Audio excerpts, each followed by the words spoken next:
I don't just talk, I do it. Do it.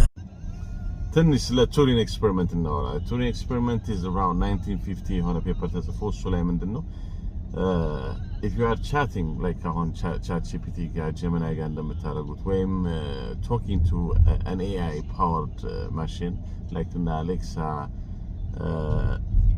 Siri, Google Voice ምናምን, and if you feel like you're talking to a human, then in principle machine AI እንትን አለው እንደማለት ነው።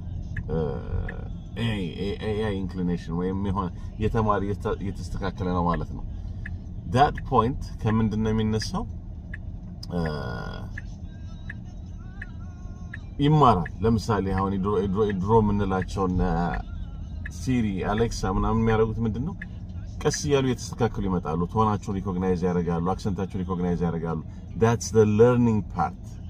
ያ ነው ቱሪንግ ፕሪንሲፕል basically